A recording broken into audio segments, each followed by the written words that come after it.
Fabrication Lab at Columbia Architecture has been around since the 1970s, when it started as an entirely student democratic experiment.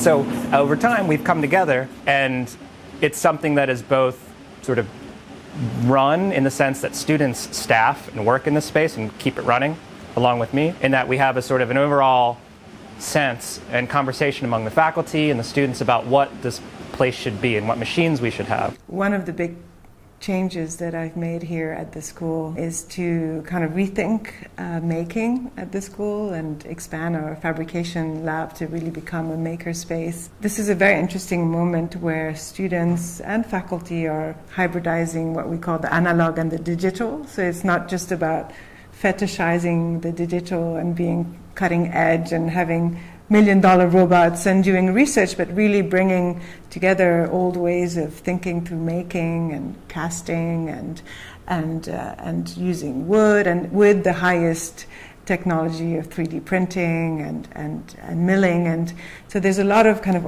originality that's coming out of that hybridizing. The first day of classes, I was really interested in building a set of shelves for our apartment, and I think that dialogue really got me feeling invested in the space, knowing that it was a place that was open to anybody to pursue creative projects, whether it was related to a studio or other classes. And I think what I love so much about how the shop has been evolving over the past couple years is that it's really been open to embracing people's interests. Whenever someone has a project that we don't have a tool for, we'll order the tool. It's been expanding a lot from just being a general wood shop. One of the things that we've tried to do here in the Fabrication Lab is be as interdisciplinary as possible. We have at least 5 different programs working within the graduate school here. And one of our big missions and sort of reboot of the shop is to find a way for them all to get as much mileage and sort of innovation out of the space as possible. On the operational end, what we've done is reconfigure our sort of training and access technique to be as agnostic as possible to levels of experience that people have coming in. So we make our training as teachable to historic preservation as we do to urban design, as we do to architecture.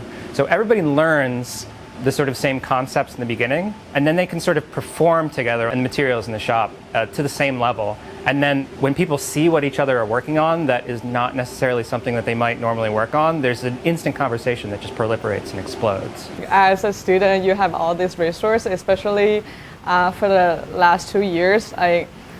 Josh really make this place very, very reachable, like accessible to students, and you can come here like 24/7, and you can build whatever you want here just with your own materials. Also, they really make the prices super cheap. Like if you want to depend elsewhere, you need to spend a lot more money. When we think of a more creative and sustainable world for the future, it's important that we think where the materials come from and how do we hybridize them and how we think of reusing waste in original ways. And so it's much more than just kind of fabrication. It's thinking through the life cycle of materials, and that really starts in the makerspace.